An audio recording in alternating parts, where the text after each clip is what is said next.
ለኢየሱስ ይሁን። የጌታ አምላካችን ስም የተባረከ ይሁን። የእግዚአብሔርን ቃል ከኔ ጋር እንከፋፈላ ይሰማላል። እሺ ዝም ስትሉ የሚሰማ አይመስልም። ክብር ለኢየሱስ ይሁን። ካለፈው እንግዲህ የቀጠለ ሐሳብ ነው ለመናገር የምሞክረውም ዛሬ። ያለፈው ጊዜ በምን ሐሳብ ላይ ነበር የተነጋገርነው የሚያስታውሳል?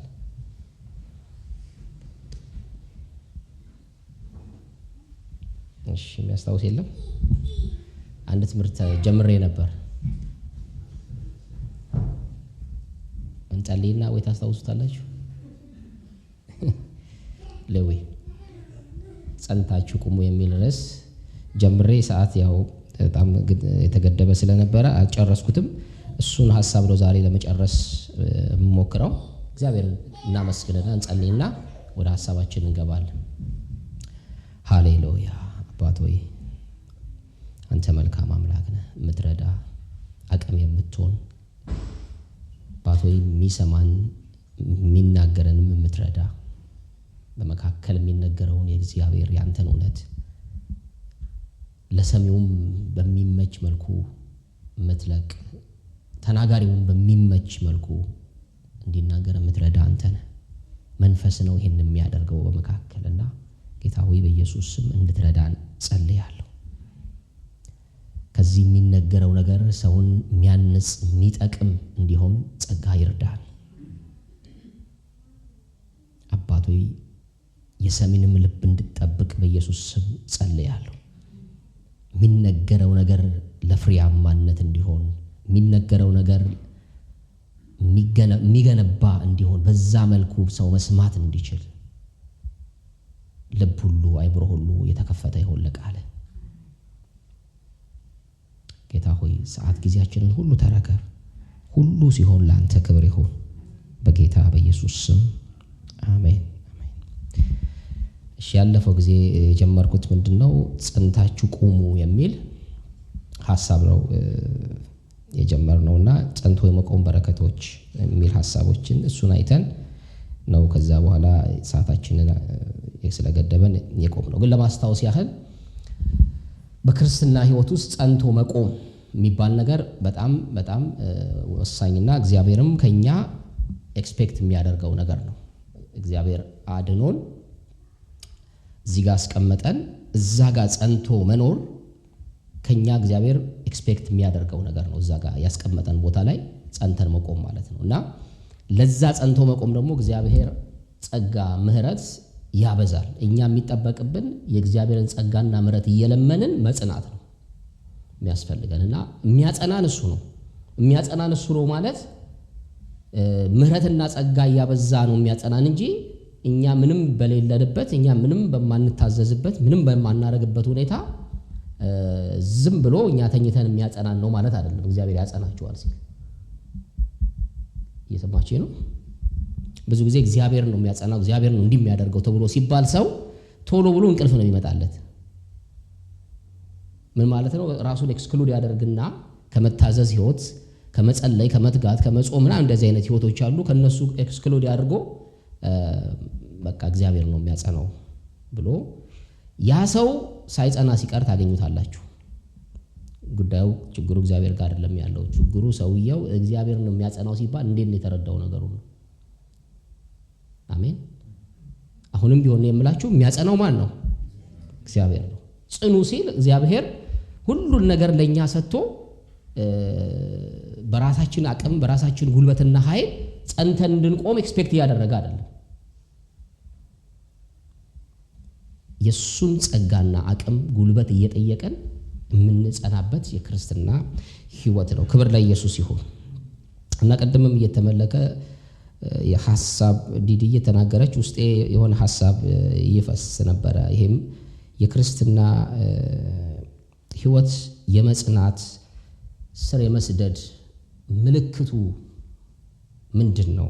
አንድ ሰው በጣም ጸንቷል፣ በጣም ስር ሰዷል። አንድ ሰው እንግዲህ ያለፈው ሳምንት ስናይ የነበረው መጽናት ስር የመስደድ ምልክት ነው ብለናል አይደለም? ስር የመስደድ ምልክት ነው ብለናልና አንድ ሰው ስር መስደዱ መጽናቱ የሚታየው በምን እንዴት ነው የምናውቀው? አንድ ሰው ጸንቷል በጣም ስር ሰዷል ይሄ ሰው ብለን ለማለት እንዴት ነው ያንን ነገር የምናውቀው? በጣም ብዙ በየቀኑ ቸርች ስለሚመጣ ነው በዛ ነው የምንለየው? በምንድን ነው የምንለየው ያን ሰው? ምክንያቱም ሁሌ እንሰበሰባለን፣ ሁሌ ፕሮግራም እናደርጋለን እና አንድ ሰው ጸንቷል ብለን የምንልበት ምክንያት ወይ ደግሞ እግዚአብሔር ይሄ ሰው ጸንቷል ብሎ ሰማይ እውቅና የሚሰጠው ምን አይነት ሰው ነው የሚለው ሁላችንም ራሳችንን መጠየቅ የሚገባን ጥያቄ ነው ብዬ አስባለሁ። አንድ ነገር ያው ርዕሴ ስላልሆነ ሜንሽን ለማድረግ ያህል ባልተረጋጋ ህይወት ውስጥ በሚዋዥቅ ህይወት ውስጥ በጥያቄ በተሞላ ህይወትና መውጣት መግባት ውስጥ ስንኖር ለዛ ሁኔታ ያለን ምላሽና ለእግዚአብሔር ያለን ጉዳይ የኛን ስር መስደድና የኛን መጽናት ያጋልጣል ወይም መግለጥ ይችላል። እኔ ህይወቴ ባልተረጋጋ ነገር ውስጥ ሲኖር በብዙ ጥያቄ ውስጥ ስኖር እዛም ነገሮቼ ሲረበሹ እዛም ነገሮቼ ሲረበሹ ሲነካኩ እኔ ጋር ችግር የለም ሲነካኩና መርጋጋት ሲያቀተይ በህይወቴ ላይ ያን ጊዜ አንደበቴ የሚያወራው ያን ጊዜ ልቤ የሚያስበው ምናልባት አንደበት ድረስ ላደርስ ይችላል ምክንያቱም ሰው ሰምቶብኝ እንደዚህ ሊለይ ስለሚችል ግን ልቤ የሚያስበው በዛ ሰዓት ስለ እግዚአብሔር ስለምዘምርለት ስለማመልከው እግዚአብሔር በዛ ሰዓት ልቤ የሚያስበው ምንድነው? ያ ነው የሰውየው መጽናትና ስር መስደድ መገለጫ። አሜን አሜን አሜን። ለምንድነው ሲባል የኛ ህይወት በእግዚአብሔር ፊት የተገለጠና ምንድነው የተራቆተ ነው። እኔ በሰዎች ፊት ስኖር ላያውቁ ይችላሉ እግዚአብሔርን እያጉረመረምኩ እግዚአብሔር ላይ ዳውት እያደረኩኝ እንደምኖር ሰው ላያውቅ ይችላል። ምክንያቱም ሰዎች ሲንባል በፕሪቴንዲንግ በማስመሰል በጣም ጎበዞች ነን እና ሰው ላያውቅብን ይችላል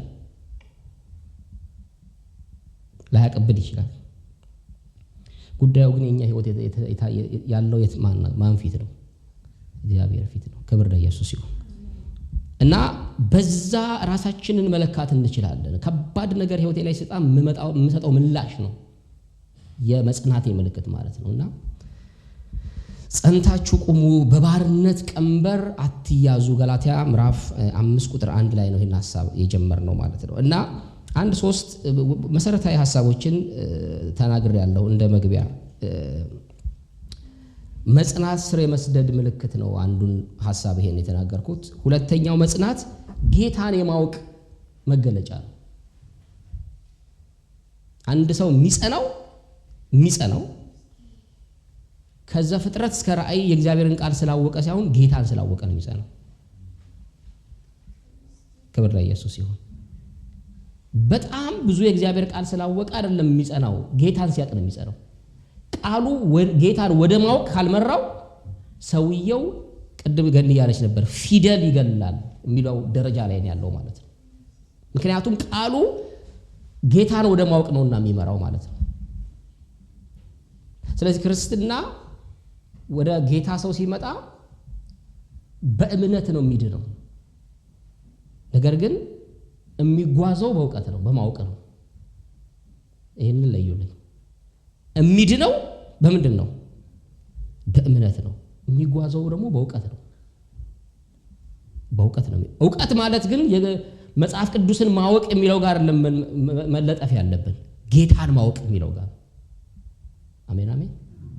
ጌታን ማወቅ ፐርሰናሊ ጌታን ማወቅ እኔ ጆኒ ላይ ጌታን ላቀው እችላለሁ። ጆኒ ህይወት ላይ መልካም ነው፣ ምስክር ቴስቲሞኒ ነው። ቃሉን ሳነብ ጌታን ላቀ እችላለሁ። ሰው ሲሰብከው ጌታን ላቅ ይችላል። ይሄ ሁሉ ጌታን ማውቅበት መንገድ ነው። ግን ጌታ ምን ይጠብቃል ካላችሁ ፐርሰናሊ እሱን እንዳውቀው ይፈልጋል።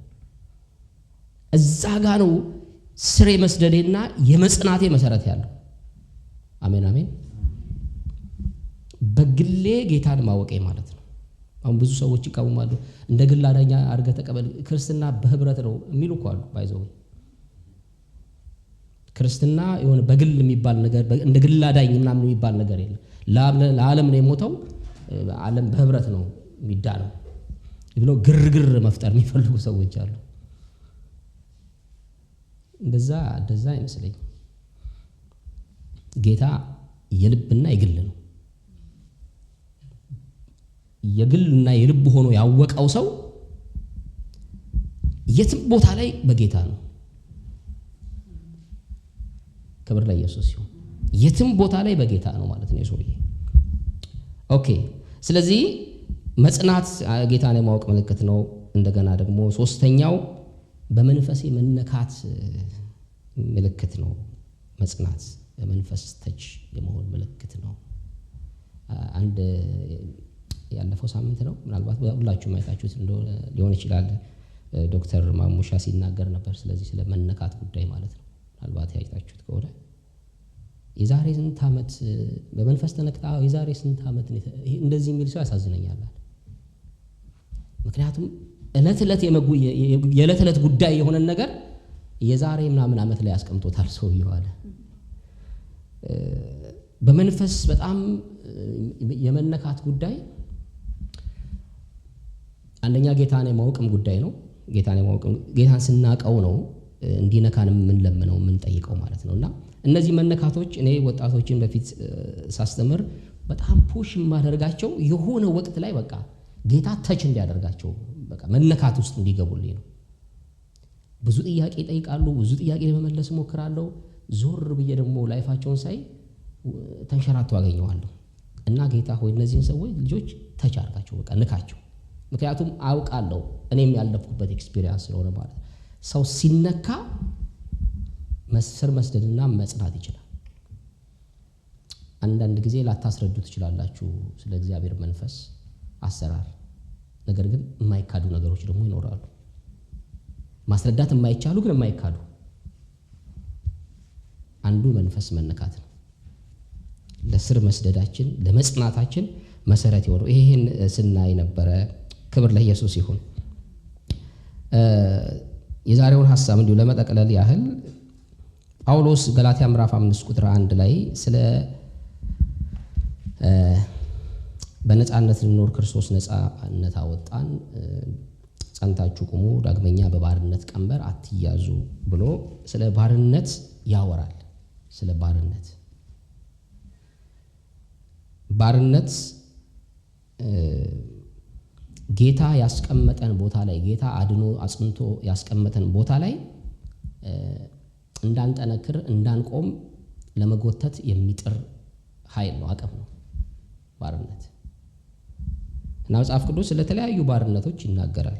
የጌታ ባሪያ ስለመሆን፣ የሰው ባሪያ፣ የኃጢአት ባሪያ፣ የአስተሳሰብ ባሪያ፣ እነዚህ ሁሉ የባርነት ሂደቶች ናቸው። አሁን እነዚህን እያንዳንዱ ጥቅሶች እንዳልዘረዝር ነው ከሰዓት አንጻር። ነገር ግን ጳውሎስ በገላትያ ምዕራፍ 5:1 ላይ የሚያወራው ስለ አስተሳሰብ ባርነት ነው። ስለ አስተሳሰብ ባርነት ማለት ነፃ ወጥቶ እንደ ባሪያ መኖር ማለት ነው። ነፃ ወጥቶ እንደ ባሪያ መኖር። ሮሜ ምዕራፍ 8 ቁጥር 15 ላይ አባ ብለን የምንጮህበትን የልጅነት መንፈስ ተቀበላችሁ እንጂ ዳግመኛ ለፍርሃት የባርነትን መንፈስ አልተቀበላችሁም ብሎ ይላል። ምክንያቱም ምንድነው? ባርነት ምን ስለሚያደርግ ነው? ፈሪ ስለሚያደርግ ነው። የባርነት መንፈስ ይህንን እንግዲህ የሚያያይዘው ከእግዚአብሔር ጋር ነው። እግዚአብሔርን አባ ብለን የምንልበትን ልክ አሁን አብሳሪ አይሁድን ስታዩ እግዚአብሔርን አባቴ ብለው አይጠሩም። ይህንን ሐሳብ በዛ ኮንቴክስት ውስጥ ሆኖ ስለሚጽፈው ማለት ነው። እግዚአብሔርን አባቴ ብሎ መጥራት እግዚአብሔርን እንደ መስደብ ነው የሚቆጥሩት። ድፍረት ነው፣ በጣም ድፍረት ነው። ምክንያቱም በኃጢአት ባርነት ውስጥ ስላሉ፣ የኃጢአት ባርነት ደግሞ የሚያደርገው ፈሪ ነው የሚያደርገው። ኢየሱስ መጣና እንዲህ ብላችሁ ጸልዩ አለ። በሰማይ የምትኖር አባታችን ሆይ ብለዋል። ይህንን ያለው አባት ብሎ እግዚአብሔርን መጥራት ነውር በሆነበት ማህበረሰብ መካከል ነው እና ድፍረት ነው ተብሎ ስቲል እንደዚህ አይነት አስተሳሰቦች አሁንም አሉ። ለምሳሌ አሁን አባት በሚለው ቦታ ባንወስደው ለምሳሌ ጻድቅ ነኝ ብላችሁ ብትናገሩ ብዙ የሚቃወም ሰው አይኖርም። ሀዚም አለ እንዴ? ጻድቅ ነኝ እዚህ ጻድቅ አለ ማለት ሁሉም ጻድቅ ነው፣ ግን ባርነቱ የለቀቀውና ያለቀቀው ነው። የለቀቀው ጻድቅ ነኝ ብሎ እጁን አውጥቷል። የያዘው ደግሞ ፈራ ተባ ብሏል ማለት ነው። ጻድቅ ሰው አለ እኮ በክርስቶስ አስገባችኋት ቀለል እንዲል ማለት ነው። ኤኒዌይስ ጻድቅ ነን የሚለው ቃል ራሱ የሚከብደው ሰው አለ። ክርስቶስ ኢየሱስ ግን በደሙ አጽድቆን እኛ ጻድቅ ብለን ራሳችንን እንድንጠራ፣ ነገር ግን ረጅም ዘመን ጻድቅ የሚለው ቋንቋ ለሆኑ ግሩፖች ስለተሰጠ እና የተሰጠበትን ምክንያት ደግሞ በጣም ከባድ ሂደት ስላለው እኛ ያንን ነገር ማንመጥንና የማይገባን ተደርጎ ተስሎ ስላደግን ቃሉን ስናነሳው ራሱ ከባድ ይሆናል ማለት ነው እንጂ እኛ ጻድቃንና ቅዱሳን ነን። አሜን አሜን አሜን። እስቲ ጻድቅ ነኝ በሉ እስቲ፣ ቅዱስ ነኝ በሉ እስቲ፣ እስቲ ጻድቅ ነኝ በሉ እስቲ፣ ቅዱስ ነኝ በሉ እስቲ። ክብር ለኢየሱስ ይሁን። እያልነውም ቢሆን እንዲወጣልን ማለት ነው። ጻድቅና ቅዱስ ነን። በቆሮንቶስ ላሉ ቅዱሳን ተብሎ አልተጻፈም? በቆሮንቶስ ላለች ቤተክርስቲያን ቅዱሳን ብሎ አልጻፈም ጳውሎስ? ተጽፏል። እሺ የቆሮንቶስ ሰዎች ቅዱስ የሚያስብል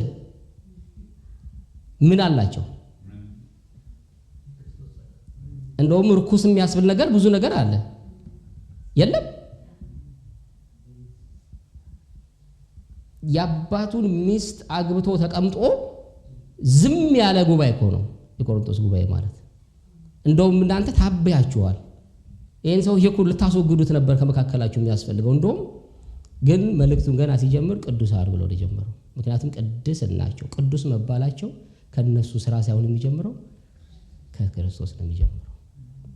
ስለዚህ የሆነ ነገር ስታደርግ አንተ ርኩስ፣ የሆነ ደግሞ መልካም ስታደርግ አንተ ቅዱስ እያለ እግዚአብሔር ርኩስና ቅዱስ እያለ እንዲህ እያለ የሚኖር አይደለም። እግዚአብሔር በክርስቶስ በተመሰረተው መሰረት እግዚአብሔር ጻድቅና ቅዱስ አድርጎናል።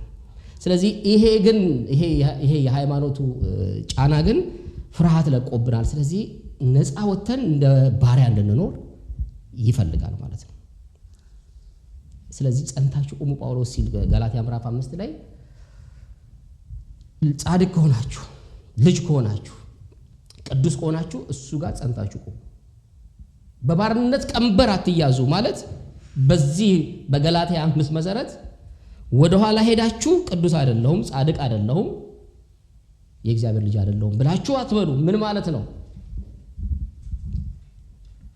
በክርስቶስ ኢየሱስ አምነው በጸጋው ጸድቀው ድነዋል እነዚህ ሰዎች።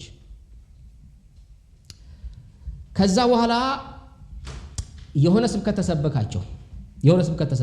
እዚህ ጋር ችግር የለም። የሆነ ስብከት ተሰበከና አይ አልዳናችሁም ወይ ደግሞ በመዳናችሁ እርግጠኛ ለመሆን ይችን ነገር መፈጸም አለባችሁ ብለው ወደ የራሳቸው እጅ ስራ ጉዳይ ላይ ሲያስገባቸው ጳውሎስ እችን መልእክት ጻፈ። ምን? ጸንታችሁ ቁሙ። ምን ላይ? በክርስቶስ ኢየሱስ ድኜ ነፃ ወጥቻለሁ፣ አሁን ባሪያ አይደለሁም የሚለው አንደርስታንዲንግ ላይ ጸንታችሁ ምን በሉ? ቁሙ። አሜን አሜን አሜን። ብዙ ነገር ከዚህ ቦታ ላይ ሊነቀንቃችሁ የሚችል ብዙ ነገር አለ። በዙሪያችን ብዙ ነገር ቢኖርም ግን እኛም ጋር ራሱ ብዙ ነገር አለ። አንደኛው ነገር ቀደም ስጠይቃችሁ በድፍረት አንድ ሰው እኔ ጻድቅ ነኝ ብሎ መናገር አልቻለም። ምክንያቱም የሆነ ነገር ተጭኖታል። ምክንያቱም አንተ ማን ነህ ወይ አንተ እንዴት ነህ ስትባል ቶሎ ብሎ የሰራው ነገር እየመጣብህ ከሆነ ከክርስቶስ ስራ ነቅለህ በራስህ ነገር ለመመለስ ሞከራ ላይ ነህ ማለት ነው ነገሩ። ምክንያቱም ጽድቅናችን፣ ቅድስናችን፣ ልጅነታችን የተመሰረተው ምን ላይ ነው? ክርስቶስ ላይ ነው። ክብር ለኢየሱስ ይሁን። ስለዚህ ባርነት ቀንበር ምን አትበሏል፣ አትያዙ፣ ጸንታችሁ ቁሙ። ክብር ለኢየሱስ ይሁን። እኛ ጸንተን በመቆም ውስጥ ብዙ የምናተርፈው ነገር አለ። አንደኛውን ብለናል፣ ፍሬያማነት ብለናል።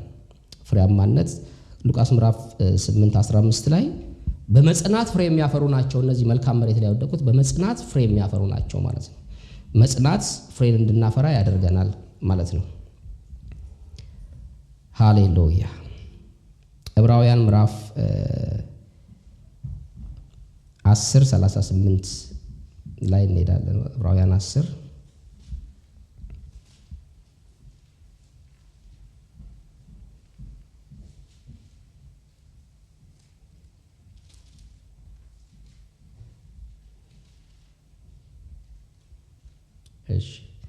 እንደዚህ ይላል ከ36 ጀምሮ የእግዚአብሔርን ፍቃድ አድርጋችሁ የተሰጣችሁን የተስፋ ቃል እንድታገኙ ምን ያስፈልጋችኋል? መጽናት ያስፈልጋችኋል። ገና በጣም ጥቂት ጊዜ ነው፣ ሊመጣ ያለው ይመጣል አይዘገይም። ጻድቅ ግን በእምነት ይኖራል። ወደ ኋላም በሚያፈገፍግ ነፍሴ በእርሱ ደስ አይላትም። እኛ ግን ነፍሳቸውን ሊያድኑ ከሚያምኑት ነን እንጂ ወደ ጥፋት ከሚያፈገፍጉ አይደለንም ይላል። ክብር ለኢየሱስ ይሁን። ይህንን እንግዲህ መጽናት የሚለውን ሐሳብ በደንብ አድርገው ክሊር አድርገው የሚያስቀምጥልን ዘጸአት 14 ነው። ዘጸአት 14 ነው። እሱ ላይ ነው በጣም ክሊር አድርጎ የሚያስቀምጥልን። የሚያስታውሰናል ዘጸአት 14 ዘጸአት 14 እሺ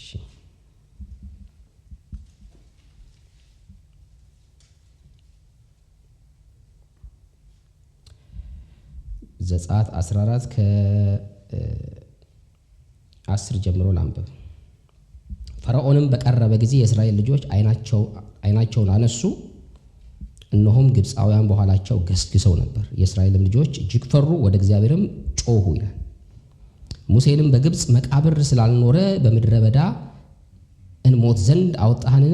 ከግብፅ ታወጣን ዘንድ ይህ ያደረግክብን ምንድን ነው? አሁን ቀደም ያነሳውላችሁ ይሄ የጸና ስር የሰደደ ሰው በዚህ አይነት ሲቹዌሽን ውስጥ የሚመልሰው መልስ አለው። ስር የሰደደ የጸና ሰው በእምነቱ ላይ በዚህ ወቅት ላይ መልስ አለው። ትክክለኛ የሆነ መልስ፣ እግዚአብሔር ኤክስፔክት የሚያደርገው መልስ አለው። እነሱ ግን የመለሱት መልስ ሌላ ነው። እንደዚህ አሉ። ሙሴንም በግብፅ መቃብር ስላልኖረ በምድረ በዳ እንሞት ዘንድ አወጣህንን? ከግብፅ ታውጣን ዘንድ ይህ ያደረግክብን ምንድን ነው? እሺ፣ በሌላ ቋንቋ ምን እያሉ ነው? ባርነቱ ምን ይለናል? ይሻለናል። ይኸውላችሁ ነፃ ወጥቶ እግዚአብሔር ወዳላችሁ ነገር ለመግባት ባለ መካከል ላይ ያለ በጣም ኮንፊውዝድ የሚያደርግ ህይወት አለ። አንድ ሰው ነፃ ከወጣ በኋላ ወደ ትክክለኛው መጽናት፣ እግዚአብሔርን ወደ ማወቅ መጽናት ውስጥ እስኪመጣ ድረስ በጣም ኮንፊውዝድ የሚያደርግ ህይወት አለው። ወደ ኋላ ለመመለስ ወደፊት ለመሄድም አቅም ማጣት፣ ወደ ኋላ ሲመለሱ ደግሞ ያለውን ነገር በማሰብ የሚያስጨንቅ ታይሞች አሉ። እንደ አይነት ታይም ያልገጠመው ሰው አለ? በተለይ በጣም ጌታን የተገኘ ሰዓት ላይ የሚገጥሙ ከባድ ችግሮች ናቸው እነዚህ። ታምኖ ተወጥቷል፣ እግዚአብሔርን ተሰምቶ ተወጥቷል። ነገር ግን መሀል ላይ ተደርሶ ወደፊት ለመሄድ አቅም ጠፍቷል። ወደ ኋላ ለመመለስ ደግሞ ፍላጎት የለም። ባርነት ነው የሚታየው። እነዚህ ግን በግብፅ መቃብር ስለሌለ ነው ማለት በግብፅ ብንሞት ይሻለናል ይሄን ከማየት የፎሮን ወደ ኋላ መገስገስን ከኋላ መምጣትና ከፊት ያለን ጉዳይ ይሄ እዚህ ሲቹዌሽን ውስጥ ከመግባት በግብፅ መሞት ይሻለናል ብለው ተናገሩ።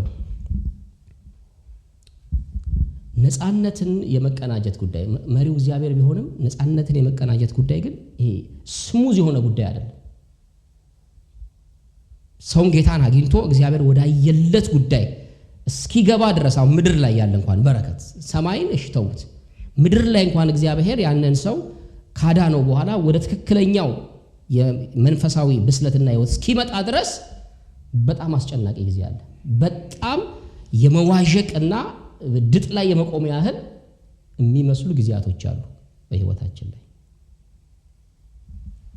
ቅድም ብስለት ያልኳችሁ እዛ ሰዓት ላይ የምትመልሱት መልስ ያ ነው እምነታችሁንም የሚያሳየው በእግዚአብሔር ዘንድ ያለ እግዚአብሔርን ማወቃችሁን የሚያሳየው ያ ዳናችሁንም ጌታ ማመናችሁን የሚያሳየው እዛ ቦታ ላይ የምትመልሱት መልስ ነው።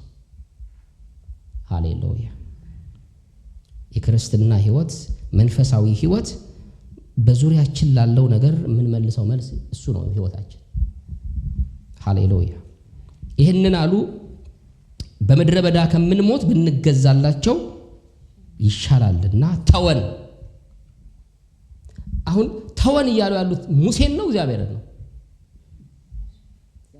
እግዚአብሔርን እኮ ነው። ተወን ለግብፃውያን እንገዛ ብለን በግብፅ ሳለን ያልን ቃል ይህ አይደለምን አሉት ይላል 13 ላይ ሙሴም ለሕዝቡ አሁን ይሄ ሐሳብ ነው። ሙሴም ለሕዝቡ አትፍሩ፣ ዛሬ የምታያቸውን ግብፃውያን ለዘላለም አታያቸውምና ቁሙ ዛሬ ለእናንተ የሚያደርጋትን የእግዚአብሔርን ማዳን እዩ አለ። ክብር ለኢየሱስ ይሁን። ቁሙ። በመቆም ውስጥ ጸንቶ በመቆም ውስጥ የሚታየው ነገር ምንድን ነው?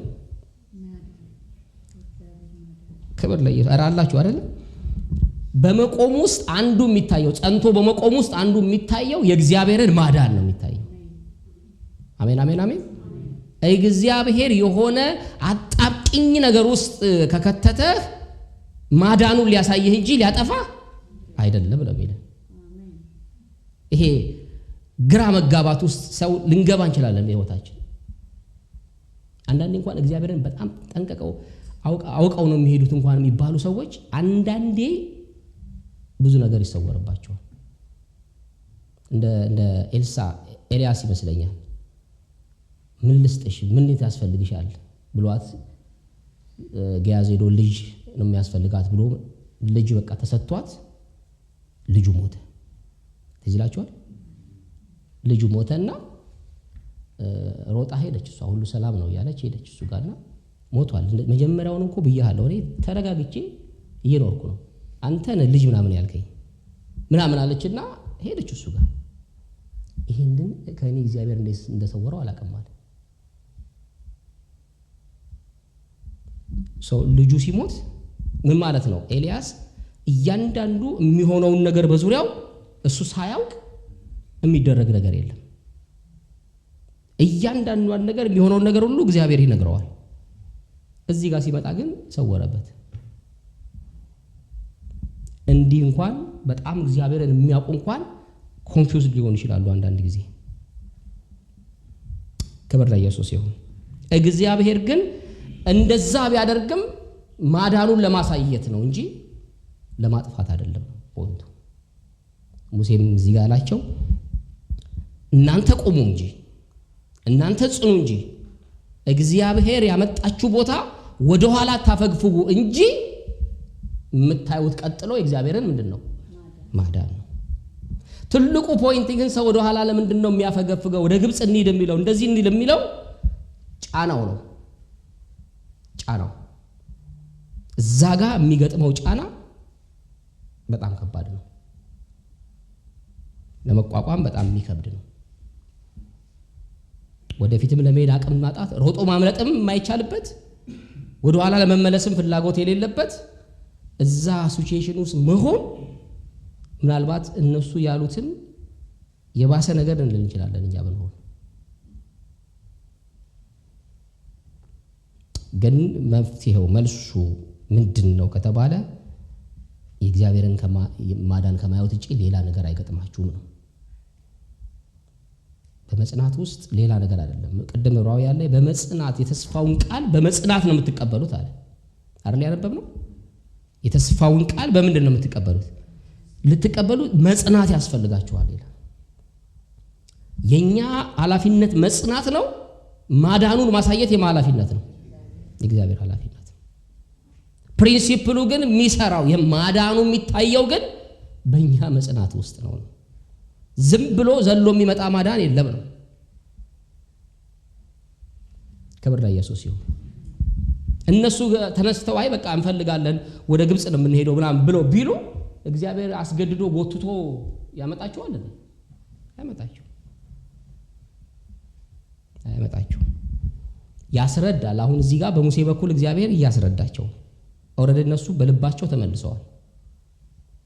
አካላቸው ነው እዛ ጋር ያለው።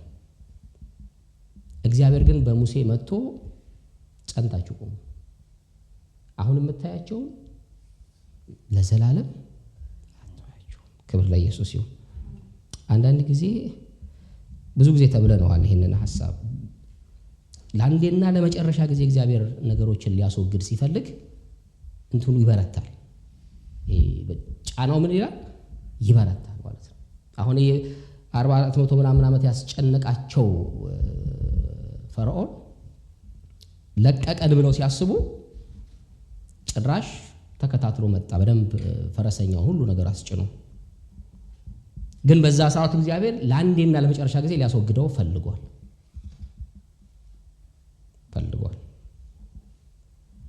የሚመስለው ግን እስካሁን ድረስ ግብጽ ባሪያ አድርጎ የያዘኝ ነገር አሁን ድረስ አልለቀቀኝም።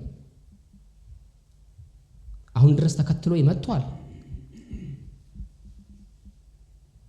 በጌታ ሳልሆን በፊት ሲያስጨንቀኝ የነበረው ነገር አሁንም ተከትሎኝ አልለቀቀኝም። በጌታ ሞኜ የሚባሉ ነገሮች አሉ። እንደዛ እንደማለት ነው። ነገር ግን እግዚአብሔር ማዳኑን ያሳይበታል ነው ፖይንቱ። ያን ጉዳይ ለዘላለም ላንተ ካንተ ጋር አይቆይም ነው። እንዲህ አይነት ነገሮችም የሉ።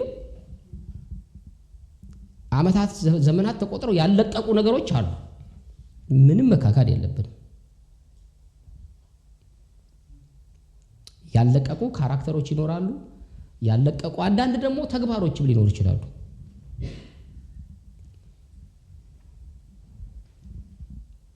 እኛም በጌታ ጸንተን እንቁም። እሱ ጋር ጸንተን ከቆምን እግዚአብሔር ለአንዴና ለመጨረሻ ጊዜ ከኛ ያስወግዳቸዋል። አሜን አሜን አሜን። ይሄንን ነው እዚህ ጋር የምናየው። በቃ ባሪያ አድርጎ የገዛ ያን ጊዜ በጌታ ሳትሆን ባሪያ አድርጎ የገዛ አሁንም ደግሞ ተከትሎ ለመግዛት የሚሯሯጠው ነገር የእግዚአብሔርን ማዳን በዛ ነገር ላይ ታያለህ ነው ፖይንቱ። አሜን አሜን አሜን። ለምን ሲባል ቁጥር 14 እግዚአብሔር ስለእናንተ ምን ይላል? ይዋጋል። እናንተ ምን ትላላችሁ? ዝም ትላላችሁ። ለምንድነው እናንተ ዝም ትላላችሁ የተባሉት? እነሱ የኤክስፒሪየንሳቸው በሙሉ የግብጽ ጥበብና ዕውቀት መረዳት ነው ያላቸው። እናንተ ስታወሩ ጭራሽ ማዳኑን ታዘግዩታላችሁ። ለምን? ገና ሲጀመር ወሬያቸው ግብጽ መቃብር ስለሌለ ነው ወይ የሚል ወሬ ነው እንጂ ማውራት የሚገባቸው እኮ የነበረው ይህንን 10 ታላላቅ ተአምራቶችን አድርጎ ያወጣን እግዚአብሔር እዚህ ጋርማ ሊጥለን አይችልም። እዚህ ጋር ማሳልፎ ሊሰጠን አይችልም። አያደርገውም። ታማኝ ነው እግዚአብሔር። ይሄ ነበረ ግን ይሄ ኤክስፒሪየንስ የላቸው እነሱ። በዛ ሰዓት ላይ የፈርዖን ጥበብና ዕውቀት እዛ ቦታ ላይ ያለው አይምሯቸው ላይ ተሞልቶ ያለው ይሄ ነው። መጽሐፍ ሲናገር በአይምሯችሁ መታደስ ተለውጡ እንጂ ይሄን ዓለም ግብጽን አትምሰሉ። ግብጽን ከመሰላችሁ የምታወሩት እንደማን ነው? እንደ ግብጽ ነው የምታወሩት።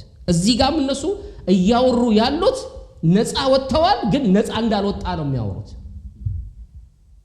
ነፃ እንዳልወጣ ነው የሚያወሩት። ስለዚህ ይሄ ወሬ ስላለባቸው የናንተ ወሬ አሰራርን ያበላሻል፣ መንፈሳዊ አካሄድን ያበላሻልና ምን ትላላችሁ? ዝም ትላላችሁ። እግዚአብሔር ስለናንተ ምን ይላል? ይዋጋል። አሜን አሜን አሜን። አሁን እዚህ ጋር ፖይንቱን መያዝ ያለባችሁ እግዚአብሔር ዝም ብሎ ስለናንተ ይዋጋል አይደለም የሚለው። እናንተ ዝም ትላላችሁ፣ ጸንታችሁ ትቆማላችሁ። እግዚአብሔር ስለማይዋጋል ስለናንተ ይዋጋል። አሁን ይሄ ጭልፍ አድርጎ እግዚአብሔር ስለኔ ይዋጋል ብሎ ይዞ መሄድ የሚቻል አይደለም። እዚህ ጋር የሚቻል አይደለም። እግዚአብሔር ስለ ሰው ስለ ልጆቹ የሚዋጋው በምን ውስጥ ነው የሚዋጋው? እኔ እግዚአብሔር አድኖኛል ብዬ መቆም አለብኝ። አሜን አሜን አሜን። እግዚአብሔር አድኖኛል። አሁን ቀደም እንዳልኳችሁ እዛ 400 ምናምን ዓመት የተገዛሁበት ባርነት ላይ እግዚአብሔር እንዴት እንዳወጣኝ አውቃለሁ። እግዚአብሔር ያን ሁሉ አድርጎ አውጥቶ እዚህ ጋር ስደርስ እኔን ሊጥለኝ አይችልም። አሜን በሉኝ እስቲ። ከስንት መዓትና መከራ ሁሉ እግዚአብሔር አውጥቶ እንደገና ሌላውን ተውት፣ መዳን ራሱ እግዚአብሔር በክርስቶስ አድኖ ወደ ራሱ ሰብስቦ መሃል ላይ ቻው የሚል አምላክ የለንም እኛ። አሜን አሜን አሜን። እኛ ብቻ ያዳነኝ እግዚአብሔር ነው ብለን እንቁምለት እንጂ በከበበን ምድረ በዳ ፊት ማለት ነው። በከበበን ምድረ በዳ ፊት፣ በፊታችን በቆመው ባህር ፊት፣ በዙሪያችን ባለው እባብና ጊንጦ ፊት ያዳነኝ እግዚአብሔር ነው ብዬ ከቆምኩ ክብር ለኢየሱስ ይሁን። ያዳነኝ እግዚአብሔር ነው። ያዳነኝ እግዚአብሔር ደግሞ እዚህም ጋር ይጠብቀኛል፣ እዚህም ጋር ያጸናኛል ብሎ የቆመለትን እግዚአብሔር ማዳኑን ያሳየዋል ነው። ይሄን ነው ከዚህ ክፍል የምናየው። ኮንቴክስቱ የሚያወራን ይሄን ነው። ብዙ ጊዜ ግን ልምምዳችን እኛ በእምነት ወድቀን እግዚአብሔር ላይ አውረምርመን ነው ማዳኑን የምንጠይቀው የምንፈልገው። ልባችን ወርዶ ነው ማዳኑን ኤክስፔክት የምናደርገው። አሜን። እግዚአብሔርም ስለናንተ ይዋጋል፣ እናንተም ዝም ትላላችሁ። ስለዚህ ይሄ ጸንቶ መቆም ምን ያመጣል ከተባለ እግዚአብሔር ጸንቶ መቆም እግዚአብሔርን መቀስቀስ ማለት ነው። እንዲዋጋ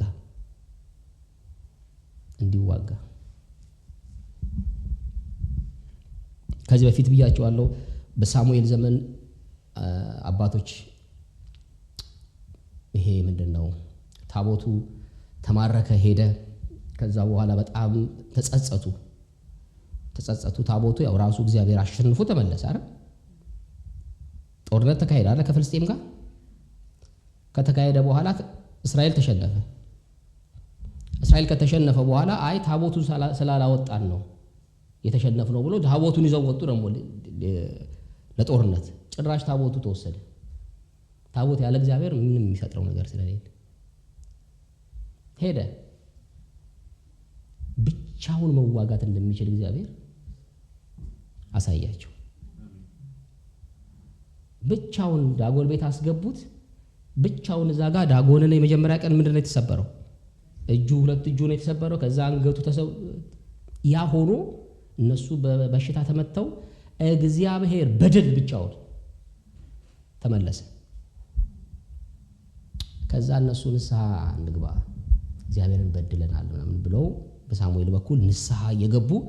በዛ በንስሐ ሂደት ውስጥ ደግሞ ሳሙኤል መስዋዕት ማቅረብ ጀመረ። ምክንያቱም ተመለሱ። በዚህ ሰዓት ነው እስራኤልን መውጋት ብለው መጡ። ጠላት ለመጀመሪያ ጊዜ ይመስለኛል ሮንግ ታይሚንግ የተጠቀመበት ሰዓት። ከእግዚአብሔር ጋር ተስማምተህ አንተን ለመውጋት መምጣት ማለት ጠላት ፈጽሞ በቃ መንፈሳዊ ዓለም ውጊያ አልገባው ማለት ነው። አልገባው ማለት ጸንተ ስትቆም እግዚአብሔር እንደሚነሳ፣ አንተ ጸንተ ስትቆም እግዚአብሔር መዋጋት እንደሚጀር ጠላት ካላወቀ ከባድ ኪሳራ ውስጥ ነው የሚወድቀው። የሆነውም እንደዛ ነው። እነሱ ወደ እግዚአብሔር ተመልሰው እግዚአብሔርን ማምለክ ንስሐ መግባት ሲጀምሩ እግዚአብሔር መዋጋት ጀመረ። ፍልስጤም መጣ። አሁን ነው በዚህ ሰዓት ነው እነሱን መውጋት ሲያመልኩ መንፈሳዊ ነገር ሲያካሂዱ ወደ እግዚአብሔር ሲቀርቡ እንደዚህ ገጥሟችሁ አያውቁም? በጣም መንፈሳዊ ነገር ማካሄድ ስትጀምሩ ጠንከር ብላችሁ መነካካት አይበዛም? እንደዚህ አልገጠማችሁ? በጣም ጠንክራችሁ ከእግዚአብሔር ጋር መስዋዕት ያደረጋችሁ ስትጠጉ ብዙ ነገሮች ውጊያ ይጀምራል። ያ ሰዓት እግዚአብሔር ሊዋጋ እግዚአብሔር የሚነሳበትም ሰዓት ነው። አሜን አሜን አሜን። ያ ሰዓት እንዴ እግዚአብሔር እኔ ሳመልክ እኔ አንተን ስከተል እኔ አንተ እንደዚህ ሳደርግ እንዴት ይሄ ሁሉ ችግር ይፈጠራል ብሎ ማጉረምረም አይደለም መንፈሳዊ አንደርስታንዲንግ። ያ አይደለም እንትኑ በጣም ሲበዛ እግዚአብሔር ሊዋጋ ተነስቷል ማለት ነው። አሜን አሜን አሜን። ብዙ ጊዜ ግን የሚገጥመን ነገር በጣም መንፈሳዊ ነገር በጣም ስናካሄድ እና ውጊያ በጣም ሲበዛ ቶሎ የሚቀናን ነገሩን ማቆምና ያለ መሙላት መሮጥ ነው። ያንን ሶሉሽን ለመስጠት መሮጥ ነው የሚቀናል። እዚህ ጋር ያለውን ነገር ተተነው ማለት ነው። ትክክለኛ መንፈሳዊ ሰው ግን የሚያደርገው መንፈሳዊ ነገር እያካሄደ እዚህ ጋር ውጊያ ሲበዛበት መንፈሳዊ ነገሩን ማጠንከር ነው ትክክለኛ መንፈሳዊነት። ለምንድነው እዚህ ጋር ውጊያ የበዛው? እዚህ ጋር በጣም እየነካ ስለሆነ ነው። አሜን አሜን አሜን። መንፈሳዊ ነገር ማካሄድ ማለት ከእግዚአብሔር ጋር መጣበቅ ማለት የከፉ መንፈሳዊ ሰራዊ ዓለምን መነካካት ማለት ነው። መረባበሽ ማለት ነው። ስትረብሸው ደግሞ መምጣት ይጀምራል እሱ ለመረበሽ። ግን ያ ሰዓት ላይ እግዚአብሔር ምን ያደረገ ነው ፖይንቱ። እግዚአብሔር እዛ ሰዓት ላይ ውጊያ እግዚአብሔር ተነስቷል ማለት ነው። አሜን አሜን አሜን። የግድ ዛሬ ስለ እግዚአብሔር ጠላት ዛሬ ሲነካካ ዛሬ ነገሩን እግዚአብሔር ስላልፈጸመው ችግር ውስጥ አትግባ። የትዕግስትና የመጽናት ችግር ውስጥ አትግባ። አንተ ማድረግ ያለብን ትክክለኛው ነገር እያረከ መቀጠል ነው። አሜን አሜን አሜን። አውቃለሁ ሲነገር በጣም ቀላል እንደሆነ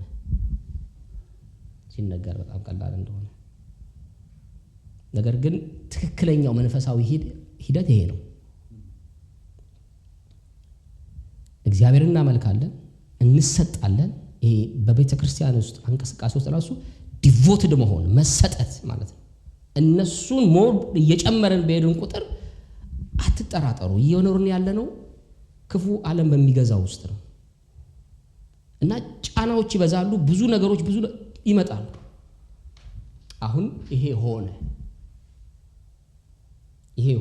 አሁን በዚህ ሰዓት ላይ ሰይጣንም ጆሮውን ጥሏል፣ እግዚአብሔርም ጆሮውን ጥሏል። የሰማችሁ ነው።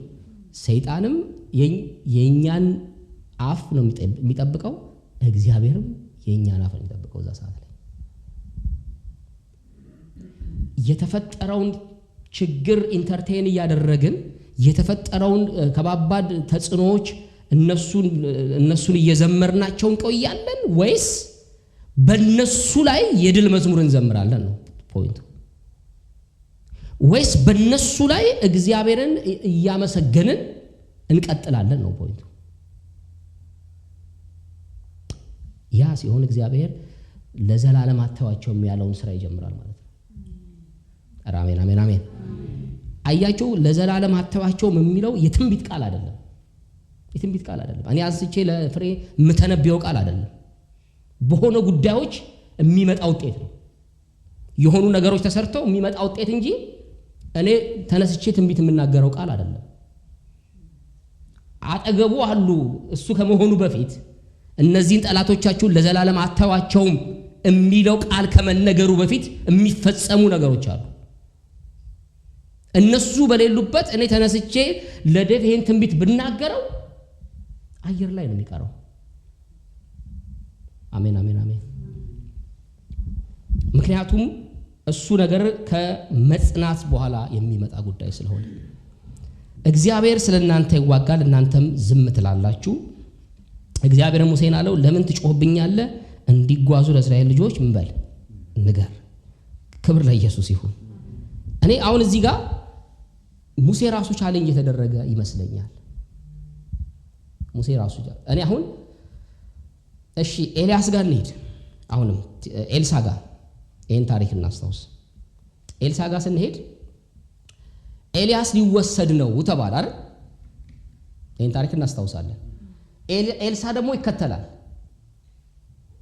ብዙ ሰዎች ኤልሳ እንዲመለስ ብዙ ነገር ሲሉት እነሱን ኢግኖር እያደረገ ቢን ትንቢት የሚናገሩትን ሰዎች ሁሉ ምን እያለ ኢግኖር እያደረገ ይከተል ነበር።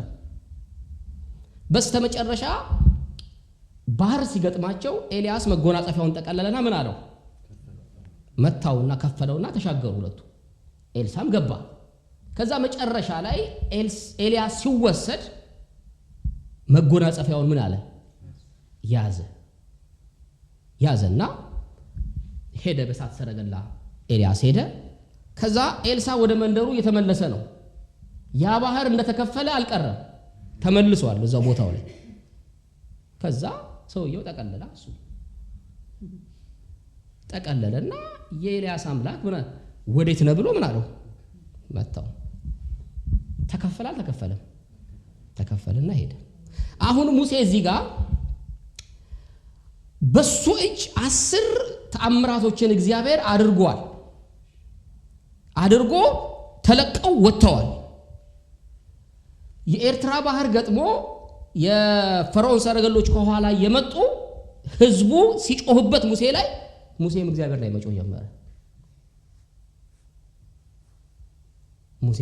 መጮህ ጀመረ። እግዚአብሔር የተናገረው ይሄ ቁጣዊ አነጋገር ነው። ለምን ትጮህብኛለህ? ለሙሴ ለምን ትጮህ? እነሱ ይጮሁ፣ አንተ ግን ለምን የምትጮኸው? አንድ ሁለቴ እንኳን እኮ ባንተ ያደረኩት ይበቃ ነበር ይሄን ለመሻገር። ባንተ እጅ አንድ ሁለቴ ያደረኩት ነገር እምነት ሆኖ ልታሻግራቸው ትችል ነበር፣ ግን 10 ያደረኩት። ለዚህ ነው እግዚአብሔር ለምን ትጮህብኛለህ? እስኪ አሁንም ብላችሁ ሎጂካሊ ያስቡት። ሙሴ መጮህ ነበረበት እግዚአብሔር ላይ? መጸለይስ ነበረበት? ጸሎት በጣም መልካም ነገር ነው፣ ግን እኔ የሚገርመኝ እንደ ኤልሳ ነበር ማድረግ የነበረበት ብዬ ማስበው። ኤልሳ እኮ ምንም አላለ። በቃ የኤልያስ አምላክ ወዴት ነህ አለና ምን አለው? መጣው። ክብር ለኢየሱስ ይሁን። ሙሴንም ለምን ትጮህብኛለህ? እንዲጓዙ ለእስራኤል ልጆች ምን በል ንገር። አንተም በትርህን አንሳ፣ እጅህን በባህሩ ላይ ዘርጋ፣ ክፈለውም፣ የእስራኤል ልጆች በባህር ውስጥ በየብስ ያልፋሉ። ክብር ለኢየሱስ ይሁን። እነሆም እኔ የግብፃውያን ልብ አጸናለሁ፣ በኋላቸውም ይገባሉ፣ በፈርዖን በሰራዊቱም ሁሉ በሰረገሎቻቸውም በፈረሰኞቹም ላይ ክብር አገኛለሁ። ክብር ለኢየሱስ ይሁን። ክብር አገኛለሁ። አንተ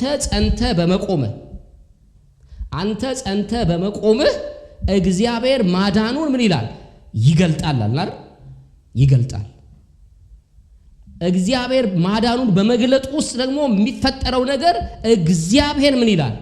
ይከብራል። አያችሁ፣ እግዚአብሔር ባናንተ ህይወት የሚከብረው እናንተ በመጽናቱ ውስጥ የሚመጣ ውጤት ነው። እናንተ ስትጸኑ እግዚአብሔር ባዳናችሁ ማዳን ላይ እግዚአብሔር ምን ያደርጋል ከተባለ ይዋጋል፣ ማዳኑን ያሳያል። ከዛ በኋላ ውጤቱ እግዚአብሔር ይከብራል። ሃሌሉያ። ስለዚህ የኛ ብዙ ኮንፊውዥን ውስጥ መግባት፣ ጭንቀት ውስጥ መግባት፣ ብዙ ግራ መጋባት ውስጥ መግባት ተጠቅልሎ የሚያመጣው እግዚአብሔርን ክብር ነው። ኦኬ፣ እኛ ስናጉረመርምስ፣ እኛ እግዚአብሔርን ማመን ስናቆምስ፣ እኛ መጽናት ሲያቅተንስ የሚፈጠረው ነገር ምንድነው? ክብር ለኢየሱስ ይሁን። አንደኛ የእግዚአብሔር ማዳን ምን አይልም? አይታይም። ሁለተኛ እግዚአብሔር ምን አይልም? አይዋጋም። መጨረሻ ላይ ምን ይሆናል? የእግዚአብሔር ክብር ይሸፈናል። እኔ ህይወት ላይ የእግዚአብሔር ክብር ሊታይ አይችልም። ይሄን ነው እያለን ያለው። እናንተ ስትጸኑ እኔ እዋጋለሁ፣ እኔ ስዋጋ ማዳኔ ይገለጣል። ማዳኔ በመገለጥ ውስጥ ደግሞ የሚፈጠረው የኔ ክብር ተገልጦ ይታያል። አሁን የእግዚአብሔር ኢንቴንሽን ምንድነው? እኛ በውጥረት ውስጥ ገብተን በውጥረት ውስጥ እንድንኖር ነው ሐሳቡ ወይ? ተጨንቀን በዚህ ምድር ላይ እንድናልፍ ነው ወይ ሐሳቡ? አይደለም። ዛሬ የተጨነቅ ዛሬ ግራ እየገባህ ነው ለዘላለም ግራ እየገባህ ትኖራለህ አይደለም ይሄው ቃሉ የሚለን ይሄንን ነው አንተ ጸናቅና ቁምለት እግዚአብሔር ኢየሱስ ያድናል ጸንቶ መቆም ማለት ለእግዚአብሔር አሰራር መመቸት ማለት ነው ጸንቶ መቆም ማለት የሰማይ ኃይል እኛ ላይ እንዲገለጥ መጋበዝ ማለት ነው የእግዚአብሔር ሰራዊቶች እንዲንቀሳቀሱ መጋበዝ ማለት ነው ጸንቶ መቆም ማለት ሃሌሉያ ኢየሱስ ብሏታል ማርታን ይሄም ሁላችን የምናውቀው ነው አይደል ማርያምን የእግዚአብሔር ክብር እንዲገለጥ ነው እንጂ እሱ ላይ የመጣው ነገር እንትን አይደለም የክፋት አይደለም እግዚአብሔር ክብሩን ሊገልጥ የሚያደርጋቸው ነገሮች አሉ ክብሩን ሊገልጥ ይዘገያል እግዚአብሔር ማለት ነው አሜን አሜን አሜን ክብሩን ሊገልጥ ይዘገያል ክብሩን ሊገልጥ ቆየት ይላል ስለዚህ መታመሙን ያወቀ እንደሚሞትም ያወቀ አያቀም እንደሚሞት መታመሙን እሺ ነገሩት አያቀም ማለት አንችልም እሱ ሁሉን አዋቂ ስለሆነ በእኛ ህይወት የሚፈጠረውን የሚሆነውን ሊሆን ያለውን ቀጣይ ዘመን ላይ የሚሆነው እያንዳንዱ ነገር ያውቃል ፖዚቲቭ ነገር የሚመጣውን ኔጌቲቭ ነገር የሚመጣውን እግዚአብሔር ምን ይላል ያውቃል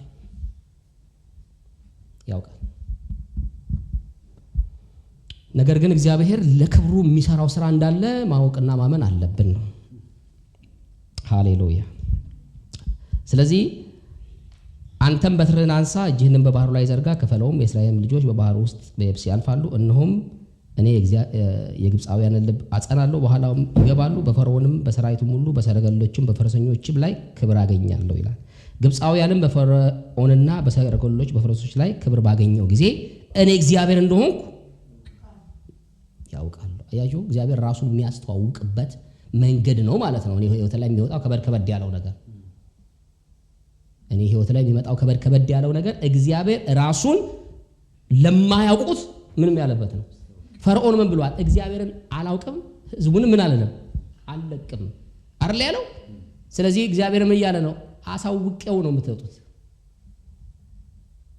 አሜን አሜን አሜን ምን ብየው ነው አውቀው እግዚአብሔር እኔ መሆኔን አውቆ ነው የሚለቃችሁ ስለዚህ እግዚአብሔር እንደሆንኩ ያውቃሉ በእስራኤልም ሰራዊት ፊት ይሄድ የነበረው የእግዚአብሔር መልአክ ፈቀቅ ብሎ በኋላቸው ሄደ የደመና አምድ ከፊታቸው ፈቀቅ ብሎ በኋላቸው ቆመ አንድ ሐሳብ እንድናይ ስለምፈልግ ነው ዝም ብዬ ያነበብኩ ይሄድኩ ያለሁት በግብፃውያን ሰፈርና በእስራኤል ሰፈር መካከል ገባ በዚያም ደመናና ጨለማ ነበር በዚያም በኩል ግን ሌሊቱ አበራ ሌሊቱ ሁሉ እርስ በርሳቸው አልተቃረቡም ይሄም አንድ አስደናቂ ነገር ነው ሙሴም በባህሩ ላይ እጁን ዘረጋ እግዚአብሔርም ሌሊቱን ሁሉ ጽኑ የምስራቅ ነፋስ አምጥቶ ባህሩን አስወገደው ባህሩንም አደረቀው ውሃውም ተከፈለ የእስራኤል ልጆች በባህር መካከል በየብስ ገቡ ውሃውም በቀኛቸው በግራቸው እንደ ግድግዳ ሆነላቸው ክብር ለኢየሱስ ይሁን በጣም አውዱን ሐሳብ ስታዩት እግዚአብሔር ሙሴን ለሕዝቡ ንገራቸው አለው በቃ ተሻገራላችሁ ንገራቸው አለ ግን ተነገረ ግን ባህሩ ገና አልተከፈለም ሐሳቡ ተነግሯል ሕዝቡን ንገር ብሎታል ነግሮ አልተከፈለም ሙሴን ምታው አለው አሁን ብዙ ጊዜ ምትት እንዳደረገው ወዲያው የተከፈለ ነው የሚመስለው ግን ሌሊት ነው ምስራቅ ንፋስ አምጥቶ እግዚአብሔር ከፈለው የሚለው የተመታች ሰዓት እዛች ሞመንት ላይ አይደለም ይሄ እምነት የሚጠይቅ ነገር ነው እግዚአብሔር የራሱን አሰራርና እምነትም ለመሰላችሁ እግዚአብሔር ምንም ቅርብ ቢሆን በፍልስጤማው መንደር አልመራቸውም ይላል ማለት እግዚአብሔር ወደ እኛን ካንድ ቦታ ወደ ከፍ ወዳለ ክብር የሚያመጣን ማቹር አርጎ ነው እንጂ አዘልሎ አይደለም ምን ማለት ነው በእያንዳንዱ ስቴፕ ላይ እግዚአብሔርን እያወቅን እየበሰልን እየተነከርን ነው እዛ ጋር ለነሄድ የሚፈልገው እግዚአብሔር ስለዚህ የኤርትራን ባህር ያን ሲቹዌሽን ሁሉ የተጠቀመበት ራሱን ለሕዝቡ ለማስተዋወቅ ነው የተጠቀመበት ሕዝቡን እምነት እንዲያጠነክሩ ለማድረግ ነው የተጠቀመበት እግዚአብሔር እንጂ በእግዚአብሔር ችሎታ ሲምፕል ነው። እነሱን ባህሩን ትቶ ወደ ሌላ መንገድ መምራት መምሪያ መንገድ እኮ ስለሌለ አይደለም ባህር ያከፈለው እግዚአብሔር። ባህሩን መክፈሉ ግን ራሱን ማስተዋወቂያው ነው። ስለዚህ አንድ አስጨናቂ ነገር ውስጥ ስንገባ ራሱን ማስተዋወቂያ ነው እግዚአብሔር ማለት ነው። እኔ እግዚአብሔርን በግሌ የማቅበት ብዙ ሲቹዌሽን አሉ ህይወቴ ላይ በግሌ የማቅበት ማለት ነው። ማንም እዚህ እግዚአብሔርን አላመልክም ብሎ ቢተው እያመለኩ እንድቀጥል የሚያደርገኝ ነገር ማለት ነው። አሜን አሜን አሜን። በዙሪያችን ያለ ሰው ሁሉ እግዚአብሔር የለም ብሎ ቢክድ አለ ብዬ እንድሄድ የሚያደርገኝ ነገር አለ። ይሄ ነው አንዱ እግዚአብሔርን ማወቅ ቅድምም ስለ የነበረው ማለት ነው። በቃ በዙሪያችን የለም የሚል ሲቹዌሽን ቢገጥመን ሰውም ቢል እምናምነው ሰው ቢል ከዚህ በፊት በጣም ስለ እግዚአብሔር ሲናገር የነበረ ሰው አሁን ተገልብጦ የለም ቢል አለ እንድል የሚያደርገኝ ህይወት አለኝ። አለ እንድል የሚያደርገኝ የእግዚአብሔር ዱካዎች አሉ። እና አቤኔዘር ብዙ በኔ ቤቴ ውስጥ አሉ። እግዚአብሔር ረድቶናል ሲል ድንጋዩን አቁሞ አቤኔዘር አላለው። ምን ማለት ነው? እግዚአብሔር የረዳበት ብዙ አቤኔዘር ቤታችን ውስጥ አሉ። ምን ማለት ነው? ከዚህ ከቃል ውስጥ ወጥቶ እኛ ቤት ውስጥ ገብቷል ማለት ነው። አሁን እግዚአብሔርን እዚህ ውስጥ አይደለም የምናቀው፣ እዚህ ውስጥ አይደለም የምናቀው። ይሄ ሁሉ ግን በመጽናት ውስጥ የመጡ ነገሮች ናቸው። ከዚህ ወጥቶ እግዚአብሔር እኔ ህይወት ውስጥ ገብቷል ማለት ነው። አሁን ለአንድ ሰው እግዚአብሔር ምን ይፈልጋል በትሉኝ፣ ለአንድ ሰው እየጠቀስክ እንድታስረዳው ሳይሆን ህይወትህ እንዲያስረዳው እግዚአብሔር ይፈልጋል። አንተ ህይወት ላይ የሆነው ነገር ጠቅሰ ከምታስረዳው በጣም ፓወር አለው፣ የመናገር የማሳመን ፓወር አለው ማለት ነው። ይሄንን ነው እግዚአብሔር ህዝቡ ላይ ሲቀርጽ የነበረው ማለት ነው። እኛም ላይ መቀረጽ የሚፈልገው ይሄንን ላይፍ ነው። ለዚህ ነው ጽኑ የሚለን። ስትጸኑልኝ እናንተ ላይ እኔን ራሴን እቀርጸዋለሁ። እናንተ ህይወት ላይ ሊካድ በማይችል መልኩ ኧረ ኢየሱስ ያደና። ለምንድን ነው ከተባለ እግዚአብሔር በዚህ ምድር ላይ እኛን ትክክለኛ የሱ ልጆችና አገልጋዮች ማድረግ ይፈልጋል። ነገር ግን ባይምሮ ዕውቀት ብቻ እግዚአብሔርን ልናገለግለው አንችልም። ስለዚህ አንዳንድ ቦታዎች ላይ እንድንገባ ይፈቅድልናል። እዛ ቦታ ላይ እንታሰራለን፣ እዛ ቦታ ላይ እንጨነቃለን፣ እዛ ቦታ ላይ ግራ ይገባናል። በዛው ውስጥ የእግዚአብሔርን ማዳን እናያለን። እሱን በደንብ እናውቀዋለን እግዚአብሔርን ማለት ነው። ከዛ በኋላ ቃሉን እየጠቀስን ስናወራ ሰው እንለውጣለን። ክብር ለኢየሱስ ይሁን። ትዝ ይላችኋል አንድ ሰውዬ ብዙ ጊዜ የሚጠቀስ ሐሳብ ነው። አንድ ወጣት ልጅ እግዚአብሔር እረኛ ነው የሚለውን ክፍል በቃሉ አንብቦ ወረደ። ከዛ አንድ ደግሞ አባት ደግሞ ተነስተው እግዚአብሔር እረኛ የሚለውን አነበቡና ወረዱ። እና ልጁ አንብቦ ሲወርድ ምንም አልተፈጠረ። ሰውየው ሲያነብጉስ ህዝቡ አለቀሰ። ለምንድን ነው ሲባል ልጁ ጥቅሱን ያውቀዋል፣ እሳቸው ደግሞ እረኛውን ያውቁታል። ይሄ ማለት ወደዚህ ነው እግዚአብሔር እንድንመጣ የሚፈልገው። እግዚአብሔር እረኛዬ ነው የሚለውን ጥቅስ ሐሳቡን ከማወቅ እረኛውን አውቀን እንደ ዳዊት እንዲህ ያደርገኛል፣ እግዚአብሔር እንዲህ ያደርገኛል፣ ይመራኛል፣ ያሰማራኛል ብሎ ፐርሰናሊ መናገር ወደዚህ ማቹሪቲ ነው የሚያመጣን እኛ ጸንተን በመቆም ውስጥ ማለት ነው። አሜን አሜን አሜን። ክብር ለኢየሱስ ይሁን።